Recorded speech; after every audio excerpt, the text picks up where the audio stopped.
My phone lit the car with one line: moving to Barcelona with Claire. Transferred savings. Good luck with rent. Rain hammered the windshield like fists.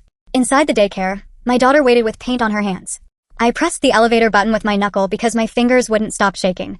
The courthouse air ran cold, smelling like wet coats and old paper. Down the hall, a bailiff closed a door and the click echoed. Christopher's lawyer stood outside Department 5 with a silver tie and a mouth that never softened. Margaret waited beside him in a camel coat, hair sprayed into place, phone face down on her palm. When she saw me, her mouth curved. Not a smile. More like she'd found a stain. Anna touched my arm once. "We go second," she said. Eyes forward. Her voice stayed low and sure. I nodded and kept my bag close against my ribs. A stack of manila folders pressed into my side. Printouts, screenshots, the photo of a birthday card that turned a hallway into proof. "Ms. Harper," the clerk called. We stepped in. That was the middle. It started with rain. The storm ran sideways across the lot, slanting under the hood and up into the wipers. The Subaru grumbled when I killed the engine. Mia's classroom lights threw a warm square on the puddles. My phone buzzed with that crisp ping I never changed. I glanced down, expecting a grocery list or a photo of a crooked paper crown. 3 lines. Moving to Barcelona with Claire. Transferred savings to my account. Good luck with rent. The text didn't even have punctuation all the way through. It strutted without it. The rain pushed at the windshield. The wipers kept time like a metronome that had lost the song. I stared until the words blurred and snapped back into focus. I unlocked the screen again, like maybe a new message would appear, and untie the first. Nothing came. I went inside. Crayon, glue, apple juice. The smell hit like a hug from a sweatshirt. Mia came running with paint on her knuckles, cheeks pink, curls trying to escape her ponytail. "Bunny crackers?" she asked, and lifted her backpack like it might be lighter if she showed me how happy she was. "Not today," I said. "Pizza." I signed the clipboard. My hand made a neat shape I'd practiced since kindergarten. The teacher talked about a field trip. I nodded and put a star next to my name. Inside the car, Mia hummed. She asked if Daddy would spin her like a helicopter when we got home. I checked the rearview. "Daddy's on a trip," I said, and watched her accept it with a nod and a plan for pizza toppings. The bank's hold music raised and dropped like someone breathing too fast. "Since it's a joint account, ma'am," the rep said, "there's nothing we can do." I put the call on speaker and opened the checking app. $412.28 glowed, sharp and small. Rent in 4 days, $2,400. Electricity, water, Mia's daycare. A cartoon pig turned and winked on one of the banners. I closed it before it told me how to save. Mia laughed at a cartoon goat who wore a cape. I pressed my thumb into the side of the phone until the skin went white, then answered when the screen flashed with Margaret's name. "Elena, what did you do?" Her voice never needed an introduction. "Christopher says you're keeping Mia away unless he pays more. Don't play the victim." I pinched the bridge of my nose. The paint on Mia's fingers dried into tiny cracks. "He moved to Spain, Margaret. He took the savings. I have the transfer pending," the text. "I've seen the text," she said. "He's devastated." In the background I heard dishes. It sounded like a kitchen that cleaned itself. "He sent me good luck with rent," I said. Silence. Then, "You always had a flair for drama. Mia needs stability, which she does not get from bunny crackers and paint on the floor." Mia looked up. I put the call on mute and smiled at her. She went back to drawing circles. I lifted my thumb. "Don't call again," I said, and didn't wait for her reply. At midnight, the apartment pressed close, the rain drummed steady, and I sat at the kitchen table with the old laptop open. Christopher never changed his passwords. He just added exclamation points until he met requirements. I tried Mia's birthday, then our anniversary month with 2 exclamation points. The cloud folder opened like a drawer dumped on the floor. Transfers. Emails to Claire B. A scanned custody plan that used words like stability and history and underlined postpartum. A screenshot of a Cayman account with numbers that didn't match our life. Under one file name, a birthday card, teal with gold dots, photographed against our coffee table. "Mom, thanks for the Barcelona apartment deposit. Couldn't have done it without you. Love, Christopher." 3 months back. The same week he told me his promotion meant late nights for 2 quarters, tops. I took photos with my phone. Every page, every line. The sound at 2 in the morning was small and sharp and steady. Mia snored softly from her room, a little whistle in the last seconds before the breath turned over. In the morning, the street lights blinked out as I buckled Mia into her booster. "Can I wear my crown to school?" she asked, paper and glitter and tape. Her fingers were sticky from jam. "Crown goes in your bag," I said, "so it doesn't get wet." She tucked it in like a baby. The daycare teacher held the door with her hip and told me about Friday pickup. I said I'd be on time. I parked downtown under a building that looked expensive and smelled like old coffee. The receptionist recognized me from holiday parties. Her lips pressed into a soft line. "He resigned last week," she said. "Yesterday was his last day. He was here Monday," I said. "He submitted 2 weeks ago," she said to the pen in her hand. "I'm sorry." The parking garage was low and gray and filled with people who moved fast without looking at anyone. I called Sam. He picked up on the second ring and said my name like a question he didn't want to answer. When I asked if he knew, he didn't speak. I could hear the tapping of keys, the breath through his nose. He said clean break, Sam finally said like the words hurt his mouth. Said you and Mia would be. He stopped before better. He took the savings, I said. Jesus, he answered. The word fell. I didn't know. The certified letter sat like a hard square in our mailbox when I got home. The notice on the front said it needed a signature. The carrier had signed for me, a scribble with a smiley face. Inside, a petition stamped last week. Barcelona address. A line relinquishing parental rights under foreign law, like a knot tied underwater. A note from his lawyer claimed I had substantial savings, which looked like a joke if jokes could bruise. I called my parents in Eugene. My mother said, we're covering rent, before hello. My father said, we have the spare room, before she finished. My mother said, also we can do daycare pickups if you get stuck. The kitchen clock over their sink ticked on the line. My mother read numbers back to me like she was writing a grocery list. Breathe, she added, and I heard my childhood house settle in the background. Anna's office sat 4 stories above the Willamette, the river dull steel under low sky. She listened while the printer hummed out my pages, and her pen tipped left and right across a legal pad. She had warm eyes and a blazer with a button missing near the cuff. Joint accounts give access, she said, but judges hate this. We'll file for emergency support and request to freeze assets. She drew a box around employment and a line to foreign accounts. We need proof he's working. His laptop had a draft resume with a Barcelona start date, I said. Forward it, she said. And back everything up. That night, I called the bank again for paper statements, set the printer to spit out like a little engine, and fed it until a stack grew on the table. I sent Anna a folder link and watched the progress bar crawl. Mia fell asleep in a tangle of sheets and a stuffed rabbit that had lost one eye in the wash. The unknown number called while I was rinsing brushes in the sink. Elena, a woman's voice smooth and thin like glass. Claire. You and I don't talk, I said, keeping my voice low. Mia tapped the table with a purple marker. We never talk. He's not well, she said. He's hiding money from me too. Liechtenstein. Over 200,000. He booked a flight to Portland tomorrow. He's unhinged. I slid open the balcony door. Portland sat dark and damp. The smell of wet concrete rose like a morning after. What do you want? Immunity, she said. The word dropped without drama. If I give you everything. I texted Anna under the lip of the door while Claire breathed on the other end. Can we offer limited civil immunity for a witness? Anna replied within 2 minutes, yes. Have her send documents tonight. I'll draft a statement.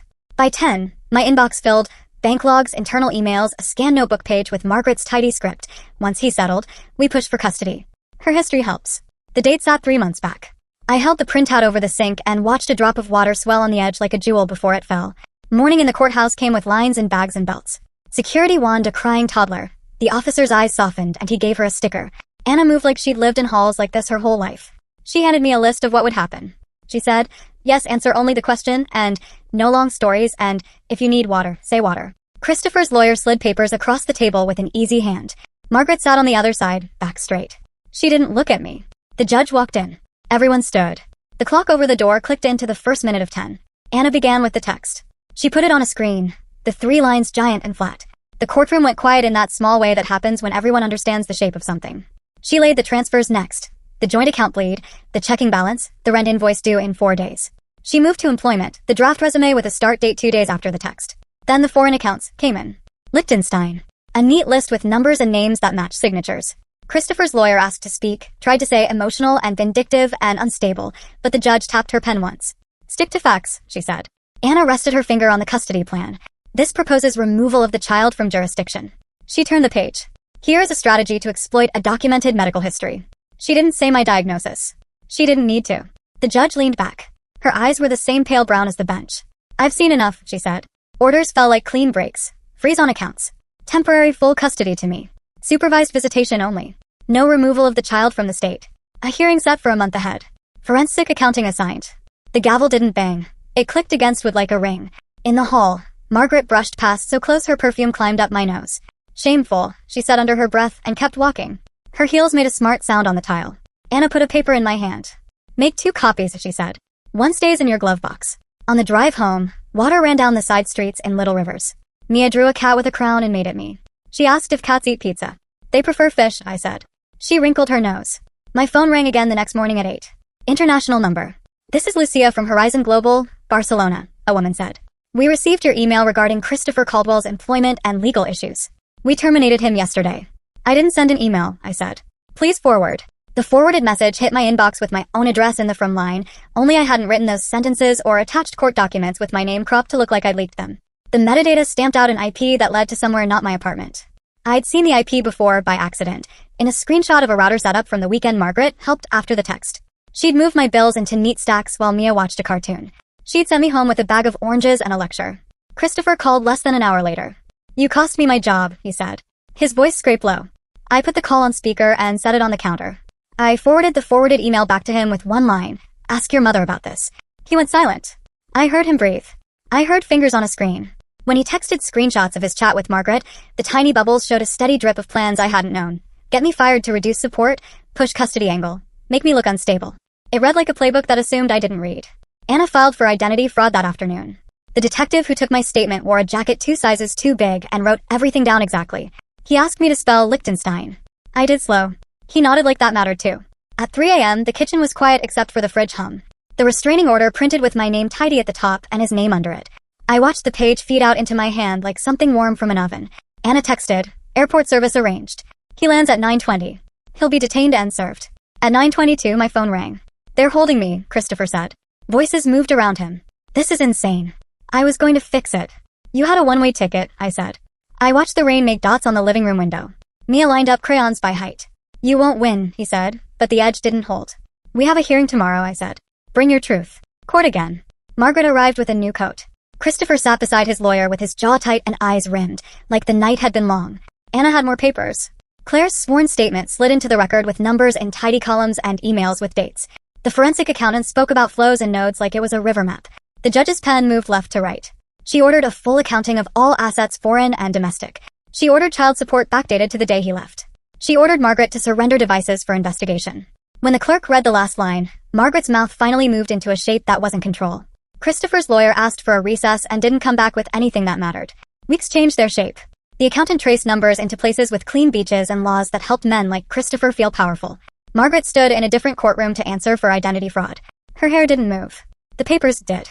The country club newsletter published a line about ethics and her name moved to the back page. Christopher's work calls dried. LinkedIn showed his smile under a headline with no company. Mia's supervised visits happened in a room that tried too hard to be cheerful. He came twice. The third time he didn't show, and Mia sat at a small table and pushed dolls around without speaking. The fourth time I brought a book and we read under the watch of a woman with kind eyes. Claire sent a final email from Spain. No subject line. No signature. Just, he changed the passwords. It won't matter. I gave you the right ones. I flagged it and moved it to a folder called Torres. I imagined her in an apartment that looked over a street where people ate late and walked home laughing. I imagined a suitcase under a bed with a lock. Work came like rain, steady once it started. The studio off Alberta smelled like new paint and hot printers. The creative director wore jeans and black boots and looked me in the eye when she said, "Take the client meetings when you can and pick up Mia when you need to." I shifted from the kitchen table to a desk that faced a wall of pinned sketches. A bird I drew for a bakery hung above the coffee pot on opening day. Mia pointed at it and told the barista, "My mom made that." The barista slid an extra marshmallow into her cocoa and pretended I didn't see. The forensic report landed in my inbox with a subject line, "Findings." It ran 57 pages. It read like a map. Money moved out, around back. Dates lined up with dinners that had been client meetings, with weekends he'd called strategy sprints and returned in the same clothes he'd left in. The accountant's notes used words like intentional concealment and pattern. The court read it and nodded. The judge set penalties with numbers that carried weight. The sheriff served papers with a stamp that didn't smudge. We moved. Not far. Just east into a condo with 2 small bedrooms and sunlight that fell across the floor around 3 in the afternoon. The windows looked onto a courtyard where someone had planted tomatoes in pots. The walls held Mia's paintings, and one big print of the Willamette under a sky that looked like brushed steel. At night, rain still moved across the city in bands, and the trains sang in the distance. On a Tuesday, Mia woke with a cough and I kept her home. We built a fort with chairs and a sheet. She insisted the stuffed rabbit be the guard. In the afternoon, when the cough softened, we painted on butcher paper I rolled across the kitchen floor. She made a red circle with yellow spokes and told me it was a sun that got lost and found its way back. "Does Daddy live on the sun?" she asked. "Daddy lives far away," I said, rinsing brushes. "He's safe. We're safe." She nodded and added a small blue beside the red. "That's us," she said. "We're a house." I answered the door later to a courier with a thin envelope. The final decree had my name at the top, Mia's in the middle, and a line under Christopher's that put a frame around his choices. Custody me. Travel restrictions, clear. Support, ordered. Penalties listed. When I put the papers back in their envelope, the kitchen clock ticked like it had in my parents' house, steady and measured. Months made a new shape. We learned our block, the bakery with the bird, the corner store that kept bunny crackers in the bottom row, the little park where a woman with a shepherd said, "I like your daughter's crown," and meant it. Margaret sent a card addressed to Mia that read, "Love, Nana." The envelope inside held a photo of a yacht with a too bright sky. I put the card in a drawer and set an alert on my phone to mention it to Anna. The drawer closed with a soft click. Sam texted once, a long message that started with "I'm sorry" and ended with "I should have said something." I stared at the screen until the letters swam, then typed, "Thank you. Don't contact us again." He didn't. One night, I stood in the bathroom while Mia brushed her teeth with the blue toothpaste she liked because it made bubbles. The fan buzzed softly. "Will Daddy ever visit?" she asked around phone. "I don't know," I said. "If he does, it will be the right way." She spit into the sink and wiped her mouth with the towel that had a rabbit on it. "Okay," she said. She climbed into bed and pulled the blanket to her chin. "We have pizza on Fridays," she announced, like a law. The room smelled like clean sheets and rain at the edge of the window. I tucked the blanket under her feet the way she liked, then sat on the floor and watched the glow-in-the-dark stars we'd stuck to the ceiling find their dim light. After she slept, I opened the box I'd carried from our old life and never checked. Inside, a handful of Polaroids, a cork from a bottle we'd saved, a napkin with a sketch of a house on a hill Christopher had drawn while we waited for lunch in a place that doesn't exist anymore. I set the napkin down. I didn't throw it away. I didn't put it up. It rested between us and the table for a minute, then I slid it back in and closed the lid. A message came in late from an address Anna had flagged, a lawyer in Spain forwarding notice that Christopher had applied for work and disclosed the order. The email was dry and neat, and the kind that makes lines on a page feel like pillars. I replied with acknowledgement and closed my laptop. Spring brought softer rain. The tomatoes in the courtyard climbed twine and put out yellow flowers. Mia learned to write her name without the letters tipping over. She carried home a paper crown with glitter stuck to her hairline and asked for pizza in a voice that assumed the answer. We walked to the corner and came back with a box that warmed my hands through cardboard. We ate on the floor because the table had a spread of paper and brushes on it and neither of us wanted to move them. "What are you drawing?" Mia asked with a mouthful. "A sea," I said. "And a boat." "Where are we?" she asked. "On the shore," I said. "With dry socks." She laughed so hard she snorted. She wiped her nose with the back of her hand and left a smear of sauce on her cheek. I reached over with a napkin and she ducked, giggling. When the rain slowed to a hush, I opened the window. The evening came in cool and smelled like something clean. Across the courtyard, a neighbor played a piano with one lamp on behind them. The tune walked around itself and found the same note in different ways. I leaned my elbows on the sill. In the glass, the room reflected back, the couch with a throw we didn't need yet, the box on the shelf with the napkin inside, the crown drying on a chair, the red sun with yellow spokes taped to the fridge, the two of us at the small table with pizza grease on a paper plate and paint under our nails. The phone buzzed once and lit the counter. A number I knew but hadn't saved anymore. I watched it until it stopped. No voicemail. No second try. The screen went dark and the room settled back into its own shape. I washed the brushes slow, one by one. The water ran pink for a while, then clear. I set them on a towel to dry, bristles lined like people waiting quietly in a good line. The last one released a bead that clung bright at the tip, then fell into the sink and disappeared without a sound. Outside, the tomatoes breathed in the damp. Inside, the stars on the ceiling glowed their weak green and held. I turned off the kitchen light. The window kept the last of the day a little longer. The next morning, the daycare sent a photo. Mia in a paper smock, hands dipped in blue, smiling at the camera with paint on her chin. Above her, a banner read "Family Night next week. Bring someone you love." I wrote the date on the calendar that lived on the fridge with a magnet shaped like Oregon. The magnet caught the paper and held it flush against the metal, strong for its size. On the night, she wore the crown and I wore a sweater without paint on it. We walked hand in hand through the neighborhood while the sky thought about rain and changed its mind. Inside the classroom, the air warmed with glue sticks and laughter. We stood in front of her painting. It was the red sun and the blue dot and a line between them. "What's the line?" I asked. "A bridge," she said. "So the sun can visit if it wants, and the house can stay where it is." I nodded. She took my hand and squeezed it twice, the way my mother always had when a light changed and we crossed. On the way home, a train moved slow across the distance. We paused at the curb. The red lights flashed in a soft rhythm. A boy on a bike waited beside us, foot on the ground, backpack open and a book peeking out.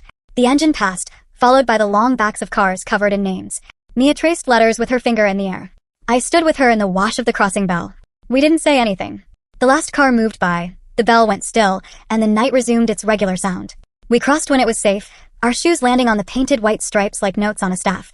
The streetlights hummed over us. A dog barked once and then again softer, then stopped. In the condo, I set Mia's crown on the dresser. She put the rabbit guard at the foot of the bed. The windows caught a reflection of us and the room and the simple fact of being there. Before I turned off the light, I took out my phone and scrolled to the top of the thread with the first text. It still sat there, 3 lines with a city and a wish I wouldn't meet. I didn't delete it. I let it sit, a starting point pinned to a wall. Then I opened the camera and took a picture of Mia asleep, hair spread on the pillow like dark water, crown on the dresser catching a thin line of streetlight, the rabbit at his post. I set the phone face down. Rain began again, light at first, then steadier, then a rhythm I knew. I lay on the floor beside her bed the way I did sometimes on nights when the world had too many edges. The carpet pressed into my cheek. The room held our quiet. The last thing I saw before sleep found me was the crown's glitter picking up a heartbeat of light and letting it go.